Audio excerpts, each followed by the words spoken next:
The clap. No, wait, I mean claps. Let's talk about them.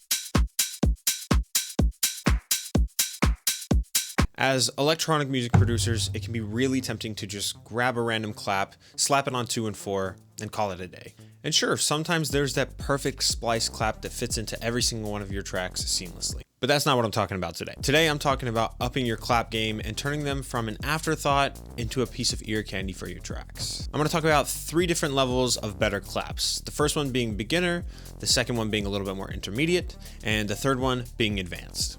Just as a side note here, whatever your production skill level is, just use the technique that sounds the best to you. If it sounds good, it is good. Good claps, to me at least, always have a little bit of a human-like quality to them, and that's something that we're going to try and replicate today. So realistically, if we had 2 people on either side of us clapping, they would always be a little bit like milliseconds off. We can replicate this really easily by taking 2 claps, hard panning them, and then adjusting one of them back and forward in time by milliseconds. This gives not only variation to the clap, but makes it nice and wide. However, be careful not to use the exact same clap sample on both sides, because when you sum to mono, you can run into some weird phase issues.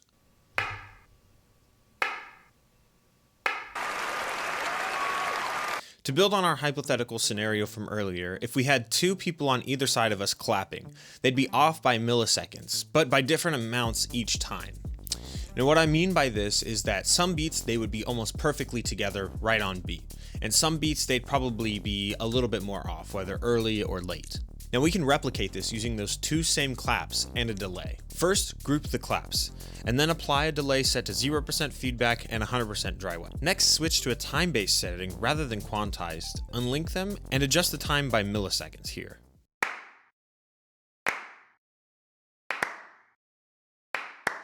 You can hear it gives basically the same effect as the last technique, but we can take it a step further. Using 2 Max for Live LFOs set to low rate, depth, and offset, we can attach those LFOs to the time of each side of the delay. And if the rates are slightly different, they will be pushing back and forward in time different amounts each time the claps play.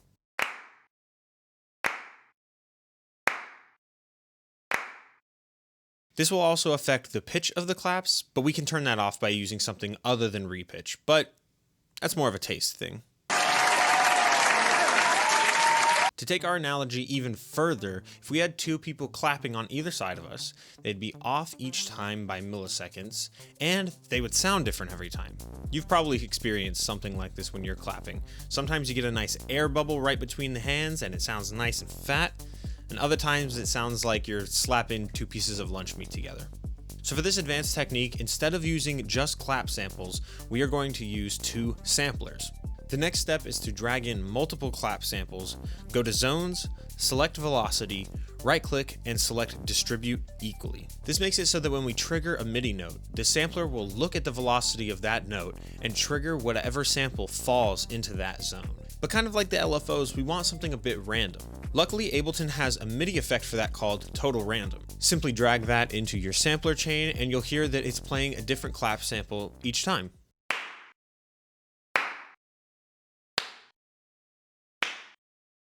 So we're going to hard pan this one to the right, and we're going to set up the left channel the same way. And don't forget, we're also going to use our LFO delay setup on our group channel here. So that will be affecting the claps the same way as the previous techniques.